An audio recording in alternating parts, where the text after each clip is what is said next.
Bapak itu tukang sepatu. Baik kalau kita lihat itu ya orang yang rajin kerja itu ya. Saya anak-anaknya sekolah London semua, dokter juga ya, London. Itu pasti kampung itu. Jadi saya nggak tahu, tapi dia buat di Cina, dia kan jago, dia kan memang orang apoteker. Kalau dokter Yanto saya nggak tahu dari mana, cuma bikin sendiri aja dia jual hepatoregal ya, hepatoregal. Pak saya kenyang Pak, karena ngurusin bapak saya Pak, hepatitis ini Pak. Lalu adik-adik saya semua, istri saya semua, ibu saya yang keluar anti. Karena dia istirahat. Jadi hepatitis itu saya pikir kunci itu nggak tahu bapak lebih ahli. Ini ada bersaudara. Saya beli. Ya, tapi semua tidak ada. Karena mereka nggak suntik. Mereka suntik vaksin. Oh. Jadi waktu bapak saya pertama kena itu ada suntik orang rame-rame kan ibu saya punya apotek. Jadi kita familiar lah sama keluarga dokter kita, dokter datang kita. Jadi suntik. Tapi dari Bangka itu banyak. Karena dia memang makan ikan, makan kerang, saya bilang. Ini kan jangkitnya gara-gara hubungan seks atau pakai yang bareng atau suntik bareng gitu. Itu bukan karena minum kena begitu. Karena nggak ngerti Pak. Yang takut sebetulnya saya itu syukur Pak, itu kan dari lupa. Iya. Justru itu kita waktu baru belajar cukur itu bapak saya ngajarin pakai cukurnya dia. Oh. Itu mas. Kita nggak ngerti. Dulu mana cukur ini juga bisa luka loh. Cukur Philip itu aja bisa luka kalau tertekan terlalu dalam. Nah kita kan biasa kan diajarin. Nah itu ini pengalaman. Dulu kan pengetahuan ini kan rendah sekali pengetahuan. Nggak ngerti gitu. Sama kayak dulu kita dengar HIV takut kan. Salah orang HIV apa kita pun takut tidak bikin kita. Wah dulu kalau malah perusahaan itu kalau hepatitis bisa ditolak dulu Pak. Tuh kerja bisa ditolak kerja Pak gara-gara sekalian langsung dianggap nggak bisa. Nah itu kan satu hal yang salah juga gitu. Banyak orang itu nggak ngerti konsep seperti itu. Belum bisa dulu Pak. Ya ini mesti bertahap sih. Jadi ini yang di antara 300-400 juta yang sakit, ini yang 25% akan meninggal di seharusnya. Ya berikutnya. Itu ngeri loh. Iya. Tiba-tiba udah kaget udah lewat. Dia nggak pernah ini. Apa yang suka minum-minum begadang, alkohol. Tapi yang ayah Pak itu ketahuannya sudah sakit atau dia udah mulai sakit. Oh, kita betul-betul nggak gitu kan orang tua dulu kan jarang mau cek up topar apa itu dari kampung kan beli asuransi dia enggak. Jadi kalau orang kampung itu kalau di kampung saya itu dulu ya kalau beli asuransi kesehatan atau beli asuransi kematian itu seolah-olah nyumpahin dia mati. Padahal udah 60 itu setengah mati. Harusnya kan orang bijak kan tinggalnya warisan beranak cucu kan. Ini kalau orang tua saya itu kita habis-habisan nih bonyok karena nggak punya asuransi. Karena persepsi tadi itu. Di Indonesia masih banyak Pak persepsi beli asuransi itu. Iya. Dulu dokter apa ya saya lupa. Lesmana ya. Yang di Usada. Terus muridnya kan Aris Bujani. Iya. Nah, Aris Bujani di Gading Kulit sama. Iya. Nah, saya sering sama dia.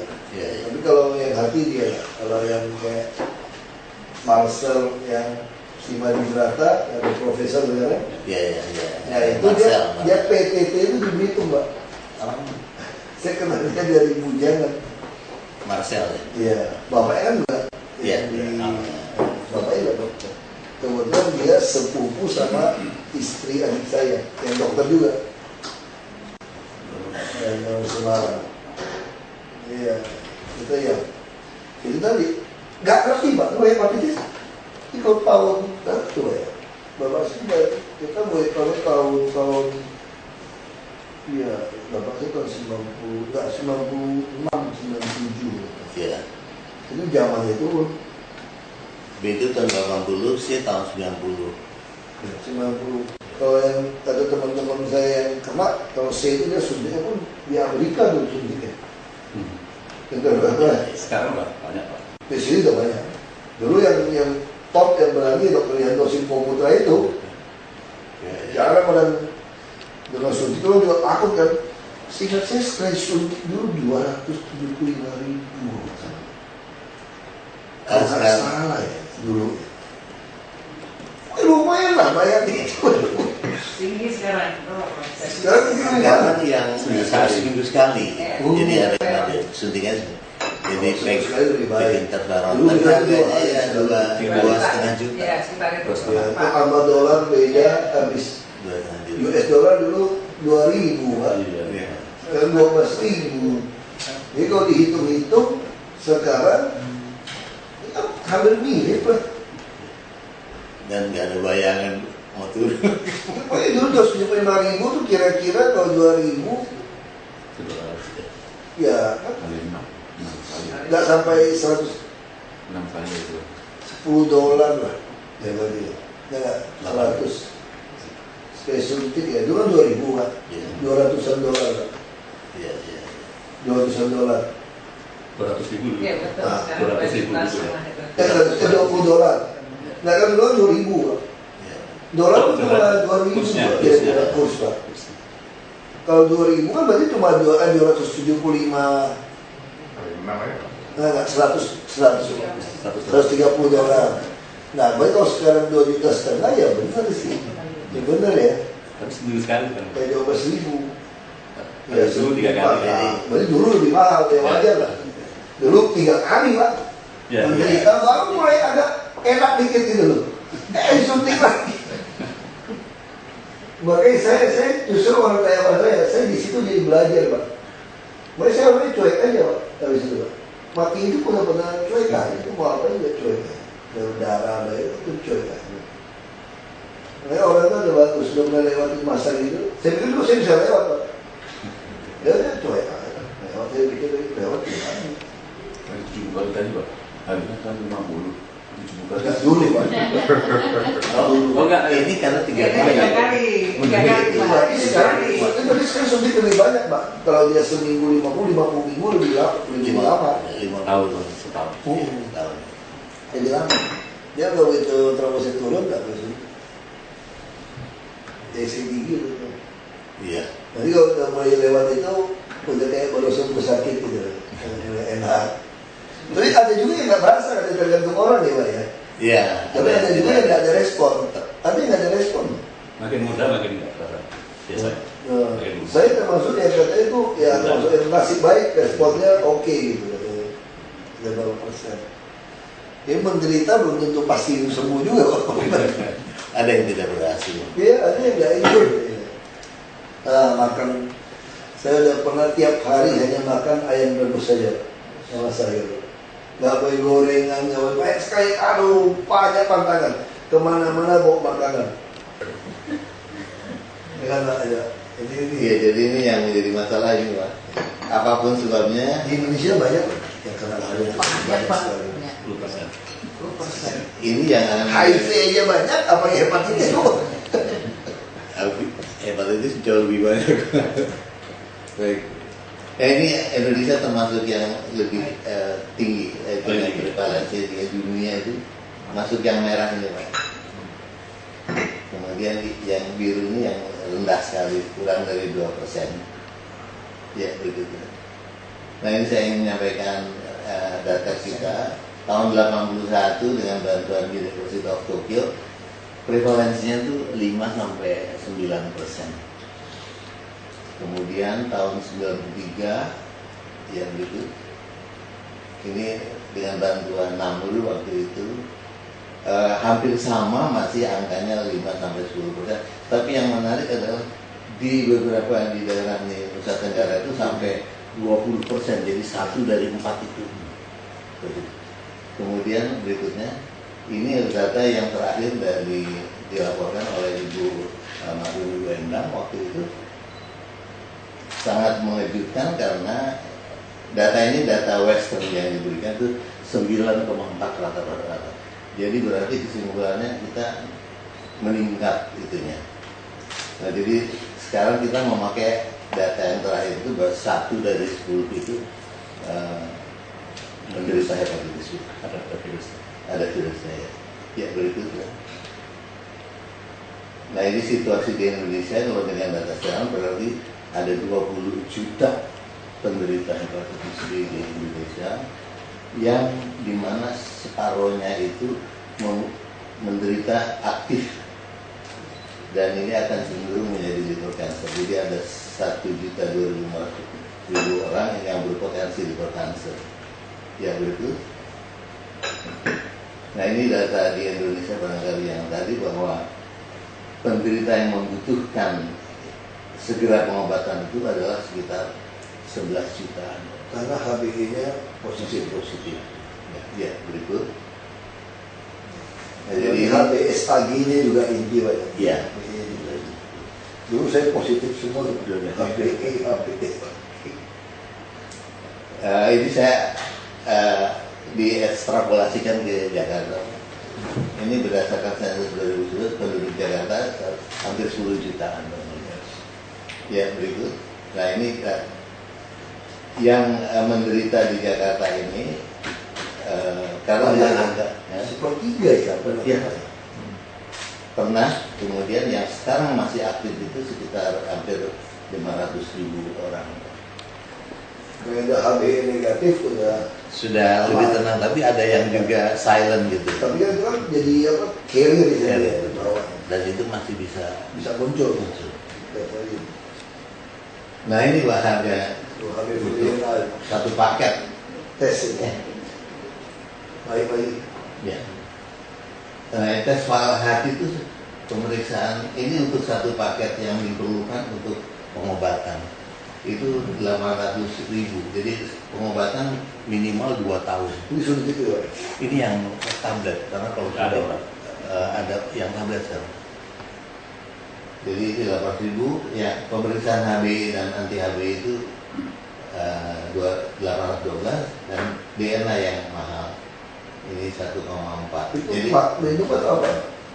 bagaimana? HbA itu apa loh sekali? Harganya ini yang satu kali pemeriksaan untuk ini. Oh 4 kali itu dalam satu paket 2 tahun itu paling sedikit harus diperiksa berulang gitu. Jadi 1 tahun 2 kali. Oh, jadi sekali periksa 1,4 juta. Iya. Jadi satu orang itu kira-kira 8 juta ya? Ya. Untuk supaya Untuk diperiksa ya. jadi satu paket itu 8 juta 2 tahun minimal. Yang sebetulnya sih mungkin harus dipastikan bahwa Kita memang yang hilang sama sekali. BPJS itu kalau nggak ada indikasi nggak mungkin suruh Ya, screening ya ada Pak. Kecuali kalau sakit. Sakit. Tapi kalau kita mau melakukan screening bagus Pak. Yang pada yang risiko-risiko tinggi. Ya, saya screening. Kita mau minta yang tes HIV yang belum semua Iya. itu. Kalau ini jadi bisa pencegahan kalau misalnya sudah ada ketahuan tidak jadi sirosis, Iya. lebih murah sekali. Betul. Ya berikutnya. Jadi yang sangat mendesak tetapi di Jakarta sekitar 500.000 jiwa memerlukan pengobatan segera adalah 200.000 jiwa. Nah ini beberapa itu perjalanan penyakitnya itu dari mulai infeksi akut sampai meninggal itu perjalanan sebetulnya perjalanan yang panjang 15-20 tahun karena silent kita sebetulnya bisa memotong di sini untuk tidak terjadi semuanya ini karena pengobatannya pun kalau sudah sampai sirosis transplant yang harganya berapa 1,2 M Hah? kemarin Pak. Ada. RSCM yang minta bantuan tiba ke Bapak. Satu orang 1,2 M. Jadi dua-duanya yang diambil separuh Oh, ya. iya, iya. Cina lebih murah, tapi belum pas. Sekarang lebih mahal, Pak. Mahal. Sekarang Mahal. Cina lebih mahal sekarang. Oh, Soalnya India yang murah ya? India yang murah. Cuma nggak lepas lah hatinya India.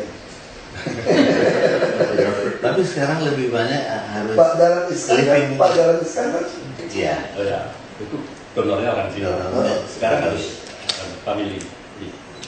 Cina Orang hidup. nggak bisa nggak boleh lagi. Oh, Ini kan orang mati. Ah. Yang biasanya. Kalau sekarang orang hidup. Oh. Saudaranya Dari atau saudaranya. Oh, langsung gitu ya. Oh. yang separuh. Ya begitu. Ya ini gambar yang artinya kalau masih kelihatan sehat gitu, tapi ini sudah sirosis. Ya begitu. Ya. Ya, gede perutnya itu. Ya. Ini kelihatan masih ekstremitasnya juga sudah memurut dan lain-lain. Ya begitu. Ini yang utama sebetulnya ini dari kartun ini ALS-nya ini yang besar, buka di kaki dan tangannya jadi tulus sebetulnya yang lain-lain. Ya begitu. Ini kelihatan belum terlalu menyorot, tapi ini juga sudah barangkali mungkin perjalanan dari hepatitis itu sudah masuk 20 tahunan untuk sampai situ. Lebih lanjut dari ini bisa sampai masih 5 tahun menjadi ya berikut. Ini sudah besar sekali. Tahu sudah sampai segini barangkali umurnya tidak sampai 1 tahun. 90%. Karena nggak ngerti di kampung kenapa tiba-tiba perutnya gede, katanya itu kena dikirim guna-guna, di kampung tuh gitu, kita nggak ngerti loh. Di Jakarta teman saya percaya. Ya, dikirim, makanya berobat alternatif kemana-mana, cuma mau Bener Pak, bikin penyakit tapi alternatif. Nah ini perjalanan yang sebenarnya 15-20 tahun jadi dari level yang Di baik. Jakarta tuh di apa di Medika ya, sama di Graha ya ada tes yang di Membal itu loh, tes kekenyalan sirosis. oh di ada scan ada Ada tes ya. video scan. Oh, Hidro, ya. ya. Pengganti Berapa ya? biopsi. Berapa Pak? Sekarang? Iya, ada apa biopsi kan. Ya. Ya. Kalau biopsi itu kan, zaman bapak saya itu masih nggak pakai biopsi, justru tambah kacau katanya harus ambil biopsi. Dari biopsi nggak kacau. Kemudian, kalau sekarang itu enak tuh, terus dihitung kan. Ya, ada angka. Jadi ini semuanya memakan waktu 20 tahun. Nah ini barangkali buat saya sih menganggapnya ini sebagai suatu berkah Pak. Karena kita sejak tahun 2010 1 Mei keputusan daripada WHO itu dan sebetulnya sponsornya juga salah satu dari Indonesia. Jadi Brazil, Kolombia, dan Indonesia untuk dan ada 2 hal yang penting bahwa viral hepatitis itu dijadikan sebagai agenda prioritas menjadi. Lalu yang keduanya ya berikut. Ya. Nah, jadi ini yang penting menyerukan respon komprehensif dari setiap member state itu terhadap hepatitis. Hepatitis menjadi agenda prioritas dan sejak tahun 2011 setiap tanggal 28 Juli World Hepatitis Day itu. Ini ya berikut.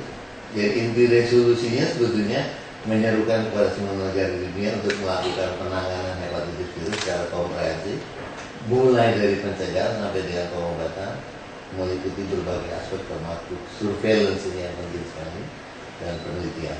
Ya berikut. Nah ini sebenarnya strategi yang dari WHO itu diharapkan bagi tiap negara respon terhadap. Jadi pertama peningkatan pengetahuan awareness ini Pak yang memang masih sangat kurang. Lalu surveillance hepatitis B yang sebenarnya berapa sih angka-angka yang betul-betul sebenarnya. Lalu kemudian prevention pencegahan. Kita berterima kasih setiap tahun 1997 bahwa pemerintah sudah memberikan vaksinasi. Tapi tidak diikuti penelitian lanjutan Pak. Jadi hanya 1 kali itu tapi tidak ada vaksinasi Itu berikutnya. bisa bikin program vaksinasi.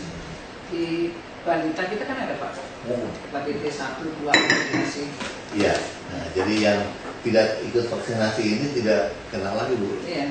Jadi Tapi yang dia- setelahnya sebelumnya itu Pak yang potensial kena. Nah, Sekarang anak-anak lahir, anak-anak saya juga harus ditawar iya. vaksin. Nah yang ini barang yang belum ada Pak akses terhadap pengobatan yang terjangkau. Barang mahal ya. Tapi harusnya BPJS bisa loh, dia harus membantu. Jadi nggak ada suntik interferon sih. Sekarang ada yang target. Ada. Sekarang untuk B, terus B ada yang target tanpa suntik. Oh. Tapi terus buat program ini. Iya. Dan itu sebetulnya Kimia Farma sudah ada yang murah. Generik Ya, Udah, Pak. Ini 150 gitu. Tadinya 1 juta bisa sampai 150. Ya, Oh sudah keluar ya? sudah. Bagus sih. itu Udah bisa. masuk Pak. Udah Iya, masuk. sudah ya. Dia sudah karena dia bisa pulih juga ya, makan terus. Bisa, hanya harus makan Bagian saja. rumah, nggak semua. Nggak semua juga kan. Ada Ada efek apa ginjal atau apa nih? Nggak ada, cek dulu nggak ada. Maksudnya sudah obat itu Efek samping itu nggak ada. nggak ada efek apa ya? Cuma yang berhasil hanya yang pakai yang itu 50%. Yang obat. Yang Ya, berhasil ya, sembuh, ya. sisanya nggak sembuh. Suntik interferon juga 40% lebih waktu Bisa zaman gitu ya. Saya udah lebih ya, dulu zaman saya itu berapa? Ya, 40 iya, iya. Yang bisa sembuh. Ya, berikut.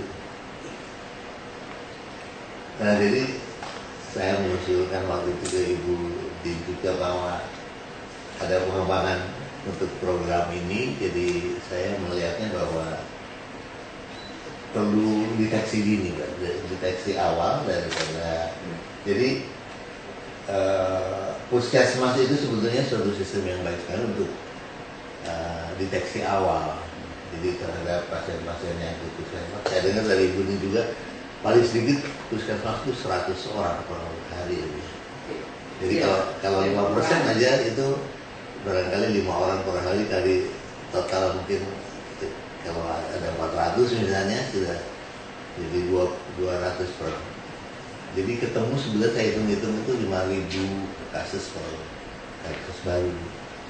Jadi ini puskesmas unggulan ya. Ada seksi hepatitisnya di mana tidak fungsional tetapi kemampuannya saja ditingkatkan dari dokter umum itu beserta juga perawatnya. Jadi di situ hanya memberikan HbA screening yang relatif murah, mungkin tidak sampai 10.000 untuk satu tes. Ya, berikut. Nah, lalu kemudian lanjutannya adalah puskesmas rujukan barangkali yang pembina. Mungkin untuk awal-awal sih tidak perlu banyak-banyak, mungkin 2 atau 3 untuk terutama diagnose ini Pak, pemeriksaan lanjutannya ini yang tadi sampai 2 juta lebih. Nah itu kalau dibuat ada semacam laboratorium yang kita laksanakan sendiri dan kemudian dengan izin saya melihat ke Rawasari Bu. Ternyata saya ajak teman saya yang ahli di dalam lab bisa PCR dan lengkap bisa dipakai untuk pemeriksaan. Lapesnya gitu. Bisa pakai. Bisa. Hanya sekarang itu dalam kondisi dipakai untuk flu burung, Pak. Nah itu yang kemarin kita masih ini Kemkes mengatakan yang PCR-nya itu untuk flu burung. Flu burung kan di Jakarta juga kasusnya dan sekitarnya banyak. Nah kalau kita mempunyai 2, 1 sekarang nggak boleh dicampur ternyata, Prof. Nggak boleh dicampur, Pak. Kita beli dong kalau mesti itu. Beli aja. Ini penting, saya kira kasihan orang-orang yang udah nggak mampu, dia tidak sadar dia kena hepatitis. Kalau orang mampu kan nggak masalah kan, ke dokter, apa. Yang mampu aja kalau ketahuannya terlambat aja lewat Pak, balik, ya kan? Ya, kita kalau itu kita belikan aja ke Prof. Ini penting, mengingat Prof bahwa kita mau nyelamatin nyawa orang ini, hepatitis itu bahaya. Orang 50% rusak aja orang nggak masih oke aja udah Prof ya. Iya. Begitu sadar itu biasanya kalau hati, kalau yang nggak punya cek lab, kalau dia udah merasa gangguan itu biasa tuh udah lewat. Betul Pak ya? Ya, Kalau hati udah merasa nggak enak itu udah lewat. Ya, sudah ada terlambat itu. Dulu saya betul kalau merasa mual gitu Bu ya, saya merasa mual gitu. Kan kadang flu bisa mual, masuk angin bisa mual. Ya. Saya nggak mau resiko, saya langsung ke lab, nggak perlu puasa, nggak sampai darah. Kayak dokter ini, kayak Aris Punyaminau ini ya. Tolong di apa? USG. Ya. Hah? USG kan bisa lihat dong. Ya. Kan dari situ lihat aja. Aku tes dong. Mahalnya minta ampun ini memang orang susah pasti repot. Kalau kita yang mampu kan tinggal dia di mau tahu aja kan. Ya. Kalau di biopsi itu ngeri kan. Terus wah, gue sama asisten bilang, wah berarti suntikan bapak itu bagus. Pas ya nggak tahu saya berdarah-darah. Makanya saya coba ini kalau orang nggak mampu, Pak. Kayak apa? Pulang kampung kata pengobatan. Mungkin Pak, barangkali untuk diketahui bahwa yang mendapat kesempatan untuk sampai pengobatan seperti bapak itu tidak lebih dari 5%. Kalau dia sakit. Siapa yang bisa bayar gitu ya? Orang kaya ini kadang-kadang dia nolak. Iya. Bapak saya itu adalah orang yang nolak interferon betul-betul. Dia bapak saya tadi itu mahal, bapak saya persepsinya jadi jelek kan. Gila nih dokter, mau kaya banget. Ternyata apaan, udah menderita, mesti syuting itu mahal kan. Nah terus berangkat ke Cina, ke Guangzhou, saya bawa. Nah Cina langsung lihat, oh lu mesti di sini 6 bulan. Lu kalau 6 bulan di sini, tapi orang bilang tuh Tuhan atur orang mati hidupku ya. Kalau 6 bulan bisa sembuh. Bapak saya nggak bisa ngomong Mandarin kan. Di Cina kan kasar-kasar gitu. Kita masuk ke rumah sakitnya pemerintah. Masuk 6 bulan, bapak saya nggak mau. Nggak usah, pulang aja. Ngapain di sini ya, repot-repot. Pulang. Nah pulang kan dia masih merasa sehat kan. Terus kerja sampai malam masih capek itu nggak bisa. Kalau udah kena gitu tuh mesti betul-betul siang tidur, apa mesti orang yang kalau saya nggak bisa. Dan tambah lama tambah parah. Ngaco itu, dokter mau cari duit kali ini. Suruh suntik seminggu 3 kali kan. Apaan gitu loh suntik kayak gitu. Nah, itu.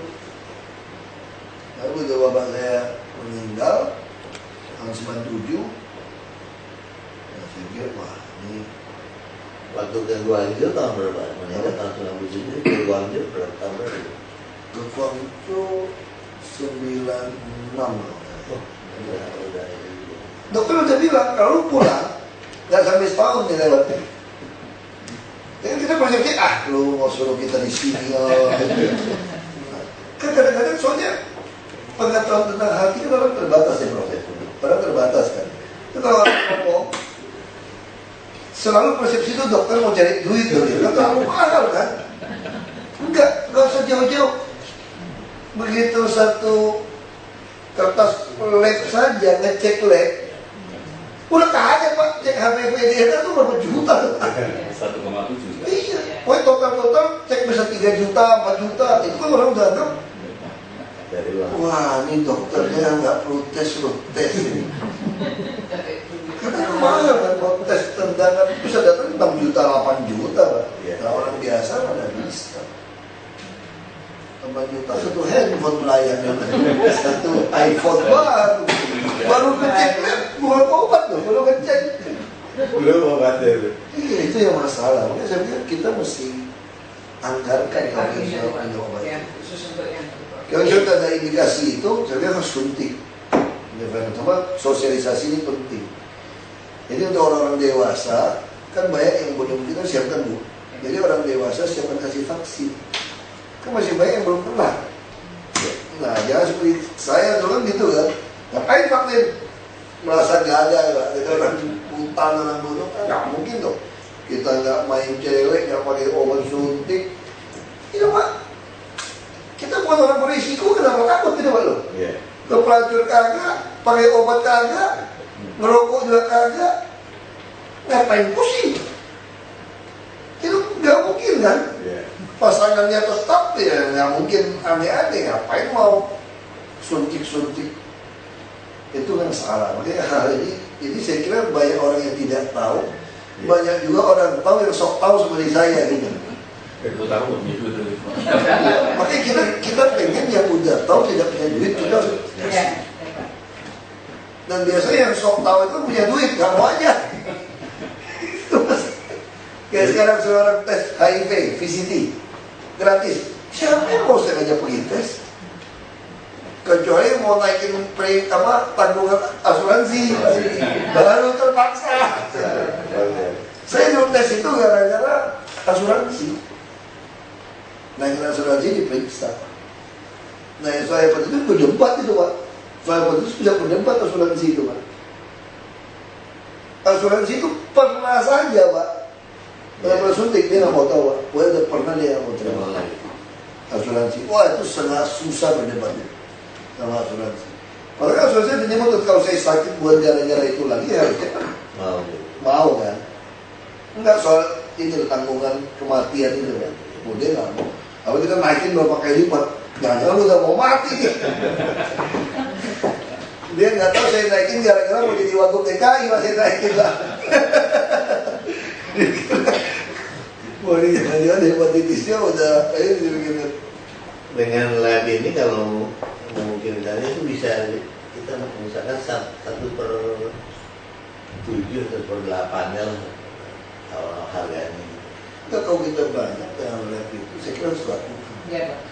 Jadi untuk orang-orang yang memang belum kena, ya suntik. Tapi udah kan dia tes dulu kan, kalau dia tes dia masih negatif, anti HBsAg-nya kita suntik supaya Kalau itu murah sekali Pak untuk anti HBs itu murah sekali. saya kira buat program itu. Iya, Pak. Betul-betul Jakarta bahaya loh. Saya banyak teman saya kena itu. Saya tahu persis. Yang kaya yang miskin ada. Saya nggak tahu sampai di kampung saya bilang ini.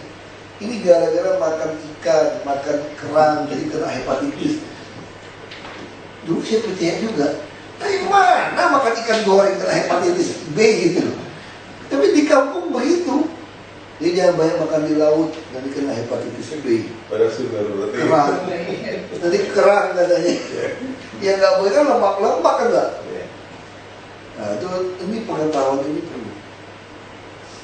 Nah, coba itu program. Iya, Pak, program. Oke, ada beberapa slide lagi. Habis terakhir. Terakhir. Ya, sebetulnya sih sekarang ini RSUD itu ramai sekali, Bu. Apalagi dengan BPJS. Nah, saya ingin sebetulnya dari tadi itu sistem yang kita ingin usulkan adalah dari puskesmas tidak ke RSUD tetapi ke puskesmas pembina. Jadi kita buat, jadi tidak Bawa terganggu. betul. Jadi kita memang lagi dengan program kami mengusahakan orang sebanyak mungkin jangan ke RSUD, bertahan di puskesmas. Kalau terpaksa ke RSUD tipe D, kalau terpaksa. Nah kita pengen, bahkan kita pengen ke rumah sudah. Saya kira harus orang-orang turun untuk tawarkan vaksin ini untuk orang-orang ibu-ibu apa yang dia kerjakan. Ya. Ibu-ibu juga risiko tinggi loh, sama seperti HIV kan. Dia nggak tahu suaminya seperti apa. Nah, kalau datang ke rumah, dia nggak sempat ke puskesmas karena dia cuci, masak. Kan boleh Pak datang ke rumah, Pak suntik. Iya. Ibu saya juga semua suntik suruh dokter ke rumah. Maksud saya pengen di Jakarta itu orang Jakarta itu merasa seperti orang kaya tuh. Dokter datang ke rumah. Orang kaya kampung kan begitu Pak. Ya, saya nggak tahu. Kalau mesti disuntik periksa. Itu dokter PT Timah itu kalau pulang kerja jam 20 itu bapak saya telepon sudah datang ke rumah. Datang ke rumah, suntik, obat gitu. Benar datang ke rumah. Kamu suka pakai dukun zaman dulu. Orang kampung saya itu lucu Pak. Nenek saya ini orang kampung Pak. Pakai sarung. Dia turunan ini kan ada campuran Thailand, bapaknya Thailand. Orang ibunya itu saya nggak tahu Cina apa Melayu, tapi dia nggak itu ada nama Cina ya. Kayak sarung, nenek dari bapak saya kayak itu. Itu dia punya saudara itu dukun bapaknya. Jadi kalau sakit itu buat ke dokter ke dukun. Jadi saya kecil itu saya ngalamin tuh proses itu. Jadi kalau sakit saya pakai kalau saya beli itu kampung coret silang itu bawang ketang tempel. Ya kayak gitu kerjanya itu. Udah maghrib terus nanti kalau nangis celana bapak saya gitu kan, bapak saya di Jakarta harus traveling deh. Jadi pasti bawa ke celana di depan pintu, baca-bacain waktu itu mau masuk kasih. Kayak gitu waktu kelakuannya itu di kampung itu lah. Sampai sekarang bukan. Sampai sekarang masih aneh-aneh. Saya jadi bupati masih orang kirimin tanah kubur, kirimin rambut, telur. Masih kayak gitu kelakuannya. Ya, pejabat kita juga banyak masih kelakuannya kedukun Pak, mau jadi pejabat. Ini mau caleg ini nonton di TV banyak ke tempat-tempat aneh-aneh. Presiden 1 triliun Pak. Gitu ya? Iya. Jadi kan TV Pak. makanya Presiden 1 triliun. aneh-aneh Pak. Saya tahu persis Pak pejabat-pejabat kita Pak ya, yang pulang ke gunung ini air. Nah sama kayak hepatitis. Banyak orang waktu kampung ini dia bilang dikirim orang. Dia ngobatin air mana bisa gitu loh. Makannya masih goreng-gorengan lagi. Ada yang lebih dulu kena stroke. Ini lucu Pak. Saya ada tambang di gunung, di bukit. Ada kampung kira-kira nggak sampai, saya kira rumah itu nggak sampai 10 dulu waktu saya masuk. Kalau udah ditinggalin orang, kan nggak ada yang buka usaha di situ. Nah sekarang udah banyak, sampai 10. Ini menarik kejadian. tetangga depan kiri kanan. Kena stroke. Yang punya warung. Wah, isunya ini ada yang ngirim. Itu. Saya coba pelajari kenapa dia kena stroke, yang lain sehat-sehat ya. Salah makan sama makannya mirip juga. Kadang goreng rebus. Kenapa? Akhirnya saya kesimpulannya gini. Yang kena stroke itu yang punya motor, nggak punya olahraga. Yang lain tuh jauh butuh naik sepeda. Dia kena stroke yang punya motor, Pak. Yang lain mungkin pola makan sama, kamu tuh jalan sepeda kan, kemana-mana, itu 11 kilo. Dia makan lipat. Wah, saya pikir ini mungkin penyebabnya bukan soal telu-mentelu ini. Darah tinggi kali Pak. Hah? Darah tinggi kali. Iya, Enggak. Ya, saya nggak tahu. Tapi katanya, waktu cek sih dia bilang kolesterolnya juga tinggi banget. Iya. Dia makan garam juga salahnya. Ya, saya nggak tahu. Jadi mungkin gara-gara satu olahraga, satu nggak olahraga. Iya, tapi itu kemarin kan juga. Nah, sosialisasi saya kira perlu PKK, Itu ibu-ibu. kemarin termasuk TB Pak. Oh, TB. Kemarin masuk TB, ya. TB, Sekaligus. termasuk yang VCT itu harus. Saya betul-betul ingin seluruh orang Jakarta tahu status HIV. Ini penting. Kalau awal penting. Sama sudah hepatitis. Karena lebih ngeri HIV, soalnya lebih ngeri hepatitis ya, Pak. Iya. Iya. Hepatitis lebih berat. Nggak kelihatan soalnya. Iya, karena sekarang meninggalnya baru 20 tahun. Ya saya juga masih ingat itu ya, Pak. Saya kena tahun 97. Kalau udah negara Di brosurnya kan udah normal, Iya. baru lagi artinya. Baru lagi. Kayak- Dulu juga nggak, berarti dulu juga nggak pernah keras. Ya, iya. Cuma udah terancam gitu ya. Ganda sampai rusak. Makanya saya kerjanya cepat, Pak, sekarang, Pak. Saya kuat juga hitungan 20 tahun. Kalau tidak coba. kalau nggak dioperasin itu Pak. Saya lagi pertanyaan itu boleh nggak jadi artinya di puskesmas itu ada apa namanya Pak? Hepatitis. Saya minta handphonenya. Ahlinya hepatitis. Iya, saya dengar kalau komentar di koran, Kompas, ya kan terus kita undang aja ibu-ibu muslimah, kayak NU, kayak apa gitu, mereka kan cepet. Ini kita bikin gitu. Jadi mesti sampaikan mereka ini bukan sesuatu yang menakutkan. Ini sosialisasi kalau Prof yang ngomong kan beda. Yang lain ngomong mungkin beda. Jadi di Ini kan nggak ada ya, salah ini 3 ya, iya.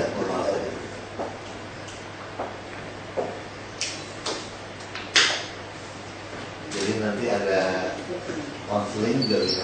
Boleh Pak. Nanti Di kita puskesmas mungkin untuk tahap awal jadi sentinel itu. Iya. Labnya itu dulu supaya puskes kita langsung tes, terus langsung vaksin, langsung obat generik juga kita kasih. 50 yang jadi juga oke, daripada tidak sama sekali.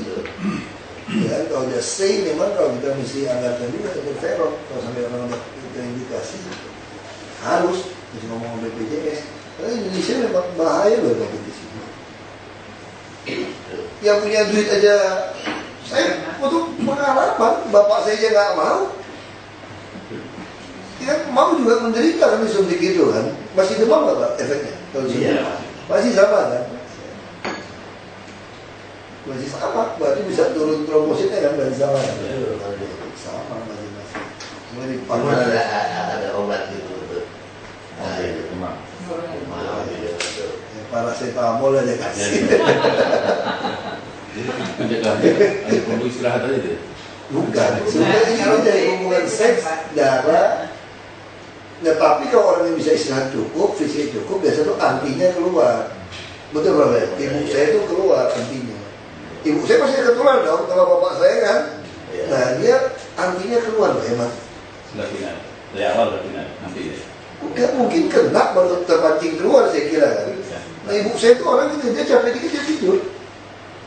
Justru kalau dia ke rumah saudara saya itu, kalau dia mau diajak ngomong, dia nggak enak mau tidur ke rumah orang, makanya dia jarang mau ke rumah orang. Itu mah sakit. Jadi kalau dia di rumah kan dia bebas kan. Jadi kapan dia merasa mau tidur, dia tidur. Dia bisa tidur, dia range 24 jam, kapan dia bisa. Buset itu, dia muncul. Nah, saya mungkin kerja sampai malam terus, nggak sempat kan, nggak bisa balik. Pak, boleh nanya Pak, tidurnya berapa jam? Oh, aku tidur sekarang tergantung. Aku sih gampang. Kalau pulang cepat, aku tidur cepat. Kalau tangan saya cepat pulang, saya jam 9 udah tidur loh. Oh. Saya juga orang yang bisa tidur 24 jam. Jadi sekarang nih, kalau selesai tidur, kalau jam segini lebih gampang lagi. Mau yang bangun pagi pun, selesai tidur, saya masuk kamar, saya bisa tidur. Gara-gara kena sakit itu, saya jadi nyetel pikiran. Itu dokter bilang kan, kamu kunci harus bisa tidur. Jadi saya mulai menghipnotis saya sendiri. Kalau mau tidur cepat tuh saya bayangin waktu bangun pagi, lagi waktu ujian saya dulu, nggak siap belajar, ngantuk, malas banget tuh. Pengen banget dosen atau guru telepon saya, nggak jadi ujiannya gitu. Tidur lagi deh. Nah itu jadi seperti itu Pak. Tapi kalau mau bangun gampang, pikirin kerjaan langsung nggak bisa tidur lagi, pikirin semua. Pakai tidur juga mudah. Mudah. Saya misalnya di lapangan, kan ada anak geologi. Kalau kencing mesti ke sungai keluar kan. Tanah kan udah kena kotor.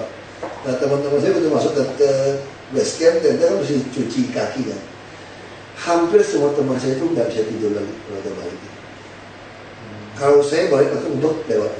Karena waktu ke sana sudah bayangin tidur enak. Ini gue udah bayangin tidur enak. Nah saya itu gampang.